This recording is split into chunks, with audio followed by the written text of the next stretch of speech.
you want to jazz up your soloing, you need to learn the altered scale. In today's video, I'm going to show you everything you need to know. So a little bit about the scale. It is the 7th mode of the melodic minor scale. We're going to be playing the G altered scale today. First of all, why don't you learn how to play the scale? Here are the 5 shapes across the fretboard that you need to learn.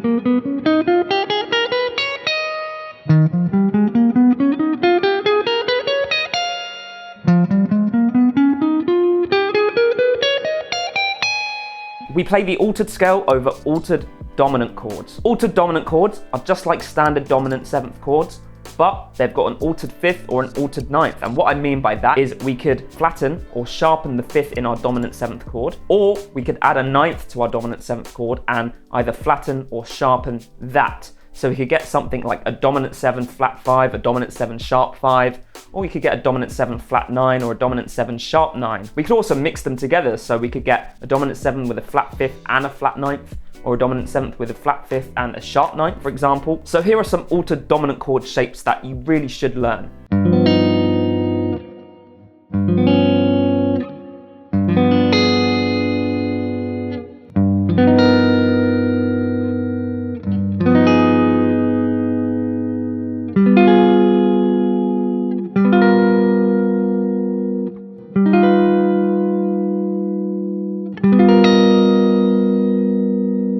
Now, altered dominant chords are just used in the same place where you'd use a regular dominant 7th chord. So for example, we're going to be playing over a 2-5-1 today in the key of C. So that's D minor 7, G7, and C major 7. So as you can see, we've got a G7 there, and all we're going to do is turn that G7 into a G altered dominant chord. So we'll come back to that, but if we take a look at the intervallic structure of the altered dominant scale, we've got a root note, flat 2nd, sharp 2nd, 3rd, flat 5th, sharp 5th, and a flat 7. So what we're going to do is take the flat 2nd and the sharp 2nd and change them to flat 9 and sharp 9. And as you can see, we've got the flat 9, sharp 9, that would be in an altered dominant chord, and the flat 5th and the sharp 5th, that would be in an altered dominant chord, along with the root, 3rd, and flat 7th, which are the notes that make up a dominant 7th chord. So that is why the altered scale works so well over altered dominant chords. Let's take a look at some licks that we can play using the altered scale. As I said, we're playing over a 2-5-1. We're playing D minor 7, G7 altered, and then C major 7. Over the D minor 7 and the C major 7, we're just going to use the C major scale, and then over the G7 altered dominant chord, we're going to play the G altered scale. So take a listen.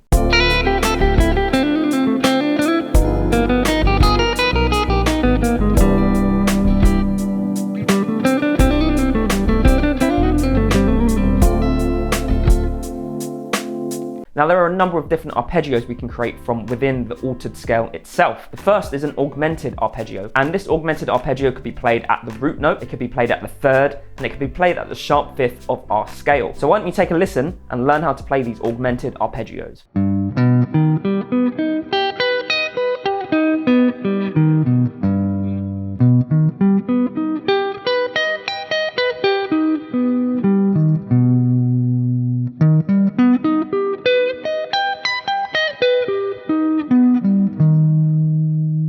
Now when we play these augmented arpeggios over the G7 altered chord, we get something that sounds a little bit like this.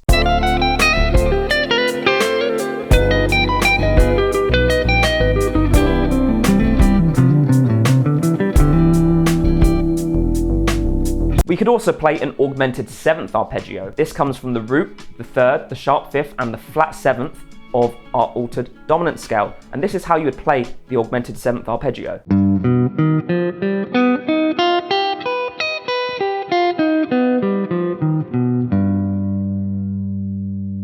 So now take a listen to a lick where I've used the augmented 7th arpeggio over the G7 altered dominant chord.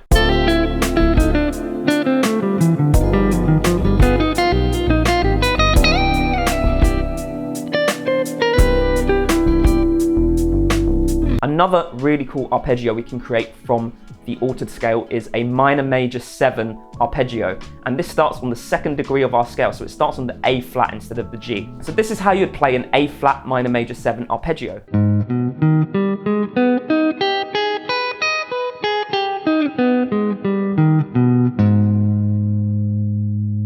Now, the intervallic structure of a minor major 7 arpeggio is a root, a flat third, a fifth, and a major 7th. But if we take a look at those exact notes in relation to G, because G is the root note of the altered scale that we're playing, we have flat ninth, the third, the sharp fifth, and the root. So of course we've got the flat ninth and the sharp fifth. There are altered tones that we want to be playing, and we've also got the third and the root note that are contained within the dominant 7th chord. So it's a great arpeggio to play over your altered dominant chords. So take a listen to a lick that I created that uses the A flat minor major 7 arpeggio over the G altered dominant chord.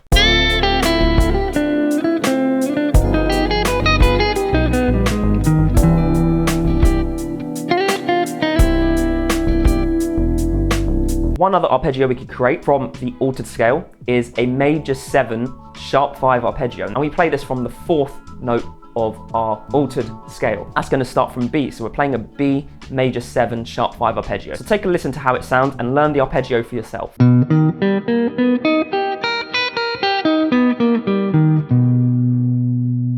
Now, of course, the notes in a major 7 sharp 5 arpeggio are the root, third, sharp 5th, and major 7th. But in relation to G, we have the third, the sharp 5th, the root, and the sharp 9th. So again, we've got one of those altered 5ths and one of those altered 9ths in there to give us that altered sound. And we've also got the root note and third of our dominant 7th chord. So again, it's a really, really great arpeggio to play over your altered dominant chord. So take a listen to a lick where I used the B major 7 sharp 5 arpeggio over the G7 altered chord.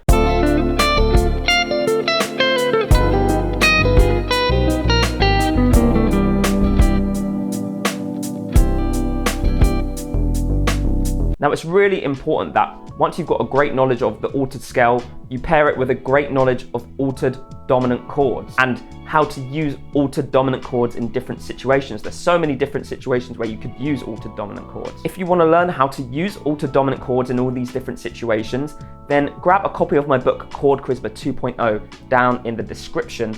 I'm offering the first 2 chapters for free. In those first 2 chapters, I'm going to show you how to write a basic chord progression and turn it into something a bit more jazzy and sophisticated using cool extensions like 9ths, 11ths, and 13ths. Then the following chapters, if you buy the book, you're going to learn how to use dominant chords in all sorts of different ways, and then altered dominant chords, and then much, much more. Chord substitutions, borrowed chords, all these crazy techniques to create awesome, modern, sophisticated chord progressions. So grab your copy today, and I'll see you in the next video.